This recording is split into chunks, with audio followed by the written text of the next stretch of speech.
São 8 horas e 40 minutos, Bee Gees, para você que na programação da Play. Antes também tivemos o maestro Quincy Jones, que nos deixou nessa manhã de segunda-feira. Agora chegou o momento da nossa conversa sobre saúde, aquele bate-papo que a gente tem todas as segundas-feiras aqui na Play Total FM, na companhia do Dr. Igor Pressinotti. Muito bom dia, seja bem-vindo mais uma vez, meu caríssimo. Bom dia, Serginho, bom dia, ouvintes e espectadores do YouTube. Um abraço, pessoal. Um grande abraço a todos. Legal. Hoje nós vamos falar sobre essa síndrome mão-pé-boca. O que vem a ser essa doença? Isso daí é o desespero de toda mãe ter filho em creche. Porque quando aparece um, aparece na creche inteira. É muito coisa. É aquele negócio, espalha rapidinho, né? Espalha. Igual notícia ruim. Assim, a síndrome do pé-boca é uma doença infecciosa, viral, né?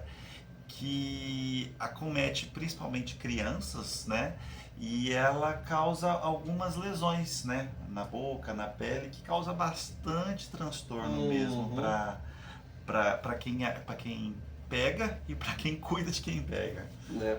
E assim, os sintomas são bem visíveis, bem fácil de você olhar e falar assim, mão, pé, boca? A doença ela tem um período, assim, a criança pega, né? Mão, pé, boca, e demora mais ou menos uns 7 dias para começar a ter sintomas. Então, ou seja, fica incubado todo esse tempo? Demora uns 5, 7 dias para começar a apresentar sintomas. Então, às vezes, aconteceu até com a minha filha, na escolinha dela, falaram assim, olha, teve uma criança com mão, pé, boca, que a mãe avisou e não veio para a escola, né? Se vocês quiserem não deixar, não trazer seus filhos, tudo bem. Aí eu falei para minha esposa, mas se ela pegou, ela já pegou lá atrás. Não vai ser hoje que ela vai pegar. Não ia adiantar nada. Não ia adiantar nada. Então, e aí, quando você pega, o que acontece? Você tem lesões na boca, tipo aftas, muito doloridas mesmo. Isso é difícil porque a criança para de comer.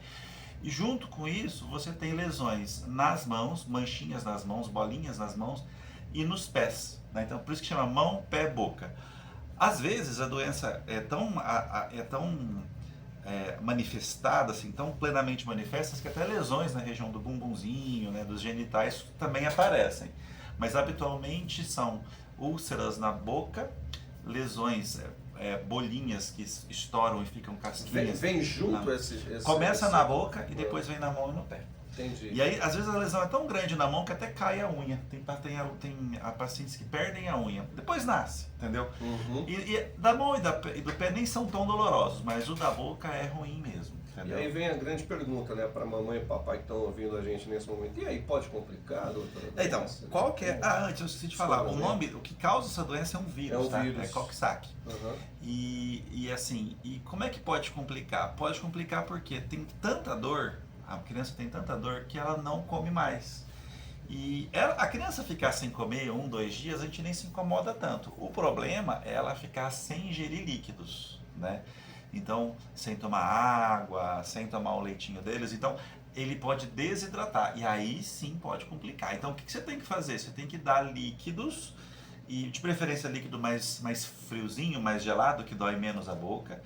E evitar, óbvio, dar sucos ácidos, né? Suco de limão, suco de laranja, daí é tortura com o coitado. Suquinhos assim que não sejam ácidos, a água, né? Leite, mas com característica mais gelada, porque daí ele vai tolerar, vai se hidratar, porque se você não hidrata, aí sim eu já tive casos de mão, pé, boca que a gente teve que internar para colocar soro e tal. Desidrata bastante. Desidrata bastante, porque dói, né? Dói. Vamos falar a respeito da transmissão, né? Como é que funciona essa transmissão? Porque me parece ser algo extremamente rápido extremamente... de ser transmitido. Que assim, o vírus... Fácil. O vírus Coxsackie, e ele é transmitido tanto pelas fezes quanto pela saliva, né? Então, por isso que na creche é muito comum. Por quê? A criança, ela não tem esse cuidado que a gente tem de não compartilhar determinadas coisas, né? Eu lembro quando eu era pequeno, meu filho ele dividia, né, a chupetinha com o colega. Isso assim, acontece. Então, tipo, a criança ela divide chupeta, divide mamadeira, copinho, bebedouro. Então, o vírus que está presente na saliva, ele acaba sendo facilmente transmitido, né, por todo um grupo de crianças. A criança foi no parquinho, vai ter troca, né? Ele vai colocar a mão na boca, vai colocar a mão no coleguinha, vai ser Por troca alimentos de também, saliva. então pode ser que seja Alimentos contaminados. Às vezes a criança vai pegou, dividir colocou mordeu a bolacha, deu a bolacha pro colega, pronto, já foi a transmissão. E também fecal. Então, por exemplo, às vezes a criança vaza um pouquinho a fralda, ou na troca de fralda, às vezes na creche, é tanta criança para a cuidadora trocar a fralda que às vezes ela não troca a luva entre uma criança e outra, ou então não tem tempo de lavar a mão adequadamente entre uma troca e outra, e aí acaba sendo a transmissão pelo processo de troca de fralda.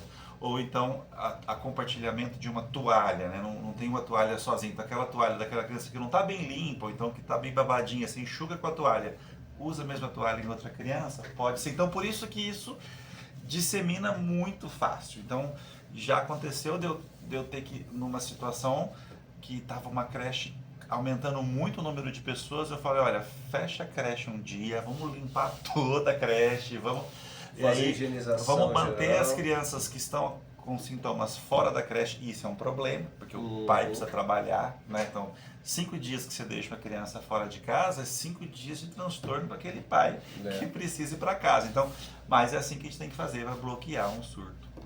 Aí vem a pergunta, né? Tá falando muito de criança.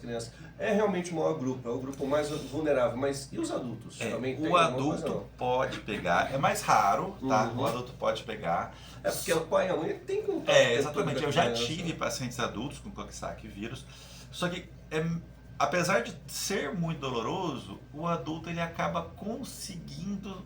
Ele sabe da importância de tomar água, né? Ele chora, mas bebe, né?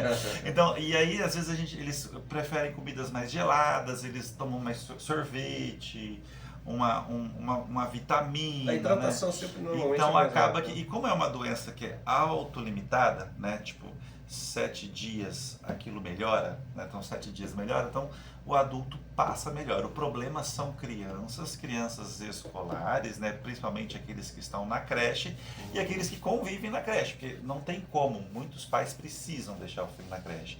Então isso acontece. Então o risco é crianças que ficam em instituições. É o grupo mais vulnerável mesmo. Vulnerável. É o mais vulnerável mesmo. Aí você estava falando a respeito do tempo, né, que a pessoa fica afetada por essa doença, são 7 dias, é isso? A criança ela fica aproximadamente 7 dias. Eu já vi ficar menos, né? Tipo assim, fica aquela lesãozinha bem Cada pouquinho. organismo vai reagir de um cada jeito, corpo né? reage de maneira diferente, mas a média é 7. E aí você precisa ficar afastado da creche, a criança precisa ficar enquanto tiver a lesão, né? Enquanto tiver a lesão. Então, como geralmente a criança chega no médico depois de uns 2, 3 dias, a gente deixa eles mais ou menos 5 dias afastados, no máximo 7 dias. E aí eu sempre falo para a mãe, se no 7º dia continuar tendo lesão, você volta que eu amplio esse tempo de afastamento, porque não vai doente para creche não, senão vai ser outro surto. Legal. Sobre a questão de tratamento e exames, doutor, há necessidade de fazer exames laboratoriais para indicar e o tratamento também? Olha, não tem exame. Infelizmente é uma doença que não tem exame. É a clínica. Lesão na boca, na mão e no pé. A gente já falou que é mão, pé, boca, tá? Então é isso. E o tratamento, né? Também não existe um tratamento antiviral específico. Né? Então, o que a gente faz? A gente faz tratamentos locais. A gente mantém a boca limpa, a aguinha com bicarbonato para dar uma limpada, limpa bem a mão para que não cause nenhum processo infeccioso. Então, a gente faz cuidados tópicos das lesões para tentar o máximo possível diminuir o sofrimento da criança. Se mistura também muito com a prevenção também, isso, né? A prevenção, aí é aquilo, a gente tem que ter cuidados com coisas que a gente nunca pensou. O primeiro deles é o bebedouro. Né?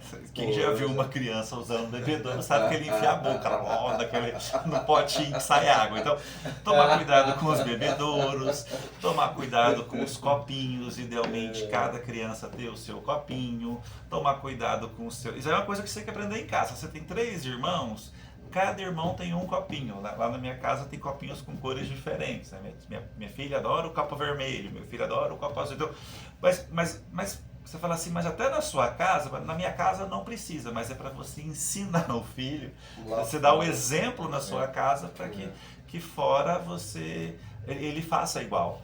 né? Então, ou seja, ter copinhos separados, tomar muito cuidado com bebedouro, você tem que tomar muito cuidado com toalha, evitar compartilhamento de toalhas, a higiene local, muito importante, as pessoas que são responsáveis pelas creches precisam higienizar bem os ambientes, passar álcool nas cadeirinhas.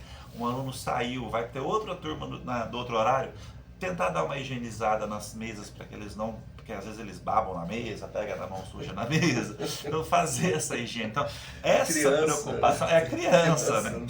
Essa preocupação a gente tem que ter. E é importante a gente destacar também, doutor, a respeito do diagnóstico, né? Porque às vezes o pai ou a mãe pode olhar e tudo mais, mas é importante também ter um diagnóstico médico também. É importante. Se seu filho começou a ter febre, começou a ter dificuldade para comer, leva ele no pronto atendimento, né? Porque assim, às vezes a gente fala, não é nada, né? Teve dificuldade para comer, e você fala que não é nada, você acaba levando ele para creche. Deixa você gravar. E aí você acaba criando um problema, porque você fala, não, vai na creche, mais tarde se tiver febre, eles me ligam e eu levo, né? Sim. Só que isso você já causou um mini surto ali da creche, então é ter essa atenção. Muito bem. São 8 horas e 51 minutos, mandar um abraço mais uma vez a você que está no YouTube, nos acompanhando sempre. A todos no YouTube, abraço a meu irmão Alex que não perde um Já vídeo, já mandou aqui bom dia.